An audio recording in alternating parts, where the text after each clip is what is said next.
ya. Don Staley's Gamecocks got shot by Conn today. And look, man, I pays attention to the sport, man. And I'm watching and I'm sitting here saying to myself, right? I'm like, yo, it's gonna be crazy today in women's basketball. I knew it was. It's exciting. Can't say it's not. Um, it just is that you know what I'm saying the matchups. You get some good matchups. They took some tough losses, and what you're seeing is exactly what I said when I gave the rankings, right? When I went through the rankings, you're going to see a lot of these. Any one of these teams could take out any one of these teams, right? That's just what it is. There, you know what I mean? From like, I think I said I can't. I think I said what was it like 11 to number one. Any of them could like take out each other, and I think that's what you're seeing, right? You're seeing that firsthand, like you're seeing that firsthand, and with the women's side of the ball, and I think it's relatively to say that with the men's too, because you're going to see like in the tournament, man, we're going to see some, especially on the men's side, there's going to be some unranked, you know what I'm saying, teams that wasn't even ranked that got into the tournament that's going to upset some schools, man. Yeah, you definitely we're gonna see some crazy ish out there, man. And on the men's side, because you starting to see it more leak over into the women's side of it. You know, it seems like to be and it's weird to say this, but it seems like the transfer portal works for both the men and the women, but it seems to be that the women seem to stay put more than the men, but they are starting to move a lot more now. You know what I mean? And move around and build different teams because you're seeing firsthand, you seen firsthand today how a number 17 could take out a number 14 just like that. And South Carolina could easily be ranked, you know what I'm saying, number two, because at one point they was a number two team in the country. And then you turn around and you see LSU being the way they're up on Texas right now. But I want to talk to you know what I'm saying, I'm gonna talk to y'all a little bit about this South Carolina loss. But before I get into that, I'll talk about, you know what I'm saying, Tennessee, number 15, Tennessee was they beat Ole Miss. Well, Ole Miss gave them everything that they can handle today. Ole Miss gave them everything that they can handle in the front. They lost the first quarter. You know what I'm saying? They lost the first quarter, 17-7 it was, the game was. And then in the second quarter, the Ole Miss Rebels came back and then they beat them. They beat them in the second quarter, 21-17. And then they lost in the third quarter, 20-25. But then they beat them in the fourth quarter, 23-21. So Ole Miss just couldn't seem to have consistency. And when they got it together, they got it together. And their coach, I love their head coach, man. I love her for real, man. Like I really like what she be putting together. Ole Miss is just one of those teams out there that could probably win at any given time. Tennessee, I think they just young, a little bit inconsistent with that team, inconsistencies with that team, but they was able to pull off that victory today, and they needed that win. Tennessee needed that win versus Ole Miss today in the SEC. They beat them 80-71. This is on the women's side once again. Georgia Tech was supposed to blow out Wake Forest. They number 19, and they beat Wake Forest 62-73. And UConn and South Carolina, that was only supposed to be like a 2-point game, 4-point game or something like that. And UConn wound up wiping the floor with South Carolina 87-58.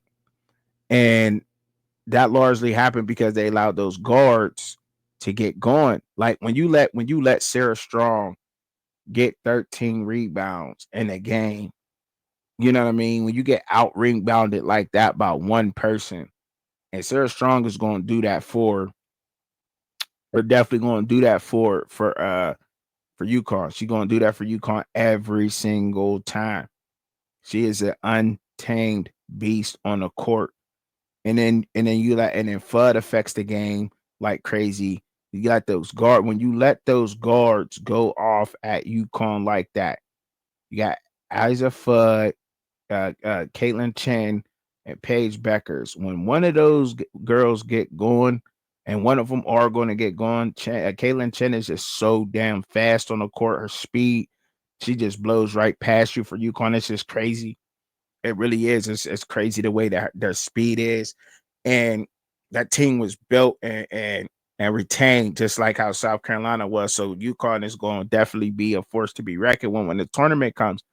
The thing is when the seating comes crazy because like they're not going to have a super hard path. You know what I'm saying? They're probably going to be, they're probably going to play some teams where they're going to get a good seat quick, and and it's not that it used to be very easy to see who was going to win with the women's side on the women, and it's not like that no more. It's not. It's definitely not like that to see who's going to match up and who's just going to blow out and win because we seen SC take care of business, and you already could say that it was Juju Walkers that took care of business versus UCLA. I don't care what you need to say in that, but it was the way that they were able to shut down Lauren Betts in that. But I know I'm talking about South Carolina and UConn. They got them going, and you can't let those guards get going and affect the game that they did the way that they did. They out rebounded them like crazy today, man. They swept the floor with them. Chloe Kitts had no answer for Sarah Strong today. And that's what I meant by South Carolina missing Ashton. They're missing Ashton Hawkins like crazy. They need Ashton Hawkins. She was the heart and soul down there and down low. And to be honest, Malaysia Full Wiley, she needs more minutes. She needs more minutes on the floor. I don't know exactly who you pull off the court from Malaysia Full Wiley, but I don't know because you got a veteran like Bree Hall, Tahina Pow Pow, and Raven Johnson at the guards, and then you got Sienna Fegan, you know what I mean, playing at the forward position. But you got Joyce Edwards. She got to get more minutes. Joyce Edwards is a beast. She definitely has to get more minutes for South Carolina for Dawn Staley's team. And Malaysia Full Wiley, she gotta get more minutes than what she played today. She's very effective in the game. She brings a different attitude to that team. I don't understand why. They're obviously Dawn Staley's a hell of a coach, and there's a reason why she's not playing. But believe you me, if she want to win this tournament, and I think a lot of it got to do, you know what I'm saying, with playing. But if she want to win this tournament, and I think she's trying to give her veterans a chance to be drafted and you know what I'm saying, and to play. But Malaysia Full Wiley, she's just too damn good to be on the bench. She's just too damn good to be playing 17 minutes in a game. That shouldn't happen. And I'm sure that Dawn Staley is kicking herself in the foot and right now, like I gotta play Malaysia. It did because games like this is going to show. It's going to show in games like this, especially when not having the presence of Ashton Hawkins down low, that rebounding that you need. Now, Joyce Edwards, she could rebound. She'll play, she'll rebound and score. You know what I mean? But Chloe Kisses had no answer. Was absolutely shut down and rattled by Sarah Strong today. Now, there's going to be other games where Chloe Kitts step up and and then you know what I'm saying. And then Joyce Edwards has been consistent. She has been consistent, and so has Malaysia Full Wiley. She's been consistent, and if anything, that energy that she brings defensively on the court, you got to have that.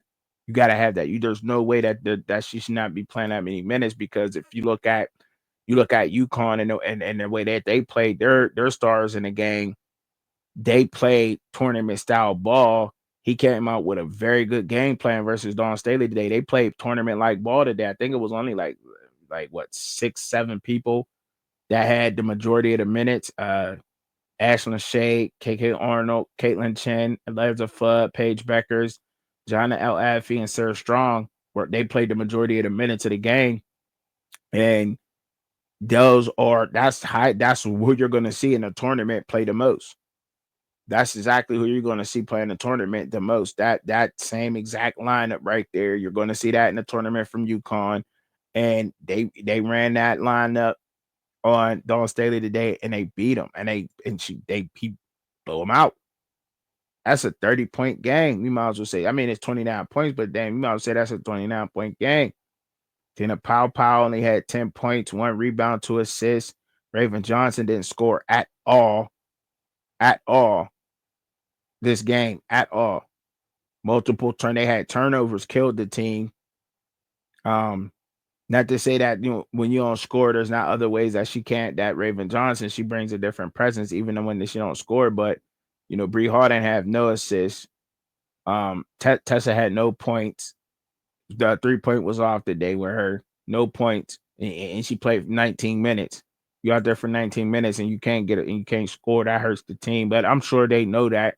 You know what I'm saying? But I'm here to just be the real, give the real. You know what I'm saying? And talk about the game and the stats and everything like that. So they were just out rebounded like crazy. I mean, defensive offensive rebounds for UConn was 15. South Carolina only had 6. Defensive rebounds, they had 23. UConn had 33. You know what I'm saying? The total rebounds in the game, UConn had 48. South Carolina had 29. When you out rebounded in basketball, that hurts the game too. They had 22 assists. They moved the ball well. Defensively, they had 6 steals. They had 1 block. South Carolina had 1 steal today. They had 10 fouls. UConn had way more fouls than them. The free throw percentage was almost there. I mean, they only had 2 points that they wasn't there, but they shot horrible from the 3-point line today too. They missed a lot of their threes, a lot of it, and and that's uncharacteristic of South Carolina. However, UConn had a very good defensive game plan for them today. They got their guards going and they shut their guards down. And I mean, I guess that's almost like a basic take on the game. But when you see how they were able to scheme through that defense and they use their speed, they use their strengths and their best players. And I just don't think that in the presence of Ashton Hawkins being gone is going to hurt South Carolina tremendously, tremendously. Somebody else has to step up because they got the talent on that team. There's no excuse for that team, but I think Don Staley got a huge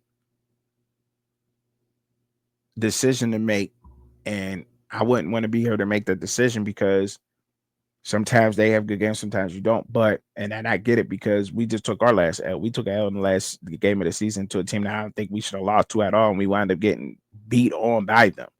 So I get it, but at the same time, like you gotta play Malaysia full Wiley. I got beat with, you know what I mean? So you got beat with one of your best players not on the floor. But I got beat with my best player on the floor.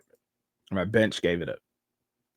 Still, like, man, it's gonna be like that and on the women's side of the category. And I tried to explain that to y'all as best as I could. Just like today we seen number 12 UNC take out number 10 NC by 1 point, but they still beat them. Florida State just escaped the victory from unranked Miami, 83-82. Oklahoma took care of business. LSU is about to they gave up a 10-point, 11-point lead to Texas. Texas is number 3, but they easily could be the number 1 team. They're very good. Texas is really good. But like I said, I like LSU a lot. They're up by 6 right now as I'm speaking and as I'm making this. But it's a tough game. It's a tough matchup. TCU is beating Arizona by 10, as they should be. They probably should be. And UCLA should probably take care of business versus Michigan State later on today. They're number 1. Michigan State's number 22. But 22 is like almost unranked type deal, but still respected. And SC is playing Washington. They should cover however many points that is, win that game. But you see in a team like I say, you see teams like LSU that I thought should be in a higher rank, but I mean, they just seem they don't have those stars, but they got a hell of a team, man, a hell of a lineup, man, and they're undefeated at home. You know what I mean? They're undefeated at home, man, and they got a hell of a lineup. You know what I mean? TCU is too, and we're gonna see. Like that's what I said on the women's side, man. It's not. It normally was tough and I mean a lot easier, not tough, but a lot easier to see who exactly was going to run away with it, hands down. But I don't think you're seeing that because this year, because I mean, these teams are really built to play each other. I would say, like right now, honestly, from the top, because you got Tennessee at 15 right now. And I would say from about 15 to number one, I mean, any one of those teams can take out each other. Any one of them. Any one of them. Who's going to be on, who's going to be off. So you have on and off nights in basketball. I get that. But when you come with those, how you gonna play them? You gonna sit in the zone? You gonna go to the press, the full court press, 1-2-1? Are you gonna play a 3-2 zone, 2-3 zone? How do you attack some of these teams? You know what I mean? Like you gotta force LSU to shoot to beat LSU. Gotta force them to shoot because I don't think that they're very good 3-point shooters. They're good down in the paint like crazy, and that's what they're gonna try to get to. Um, I think UCLA is a well-rounded team, but in a pinch they try to go to Lauren Betts, and that just didn't work with SC. And you seen that Juju Watkins took over that game. I think Texas is a well-rounded team. I think Notre Dame is a team that's why Notre Dame to me, y'all, is the on my side a heavy favorite and the top two. I think Notre Dame, if they didn't have the two losses, they would be at number one. They would, without a doubt, they would be the number one team, and they truly might be the number one team. Coaches out there, maybe in the women's side of the category, may be saying that Notre Dame is the best women's basketball team this year. They're dangerous inside and out. Period. That is the toughest team to defend. That team is, like I said in my last video, that's the only team that can beat themselves. The only team. And South Carolina just did that today. But Mr. Ashton Hawkins is going to be huge, and Chloe Kitts has to step up. Mawasia Fulwiley got to see the court more than 17 minutes. Got to see it more than that. Got to, because I can't say definitively that either one of the older guards is night and day better than Mawasia Fulwiley. And I'm sure that anybody out there that watch women's college basketball hoops would agree with me. You can't sit there and say definitively that all three guards, Tina Powell, Raven Johnson, or Bree Hall, is night and day better than Mawasia Fulwiley. I don't think you can say that. Her defensive presence is there, speed is there, hops is there. I mean, the only thing you probably would question is her 3-point shooting, but with a mid-range game like that and the way that she gets to the cup, can't argue that. But to come off the bench and provide that off the bench, though, I think has been working so far when you got Ashton Hawkins out there. But I think she's probably going to turn over to the young freshman and Joyce Edwards to try to get more time on the court and roll with that. I think so. I don't know, but I would think so.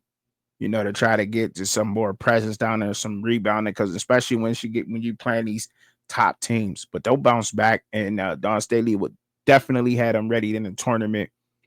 I think they needed a couple of them L's, and those are the teams that you got to watch out for in the tournament. You're going to have to watch out for those teams that got 3 or more losses. LSU only got 1 loss, but they've been in a lot of tough games. They've been battle tested. UCLA, they took the 1 L, but up until that time, I don't think that UCLA really been super battled. I don't think that they really been competed with. You know what I'm saying? But that loss may have sparked something in them. We'll see tonight.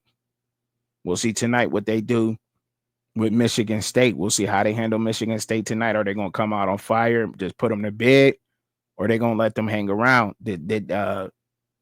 Have they been exposed? Have they been exposed, or are they going to go ahead and put Michigan State to bed? We'll see tonight with that. But there's teams out there that needed a couple of L's, and they got a couple of them L's, and they'll be ready when the tournament comes. Can't wait to see what March Madness is going to bring, man. Had to jump up out here, and I said, dang, Dawn Staley and them lost like that, but 29, and I knew. Because I kind of knew, like I figured I knew it. I'm like, man, missing Ashton Hawkins is going to hurt them in some of these big games, man.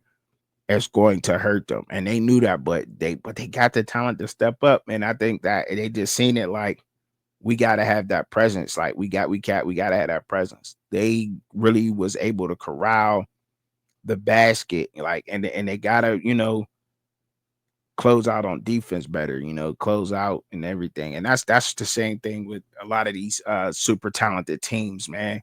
You know, gotta close out. But we'll see what happens, man. You look, yeah, you know how I like to close it out now. Pray for me. I pray for y'all. Peace, y'all. Out of here.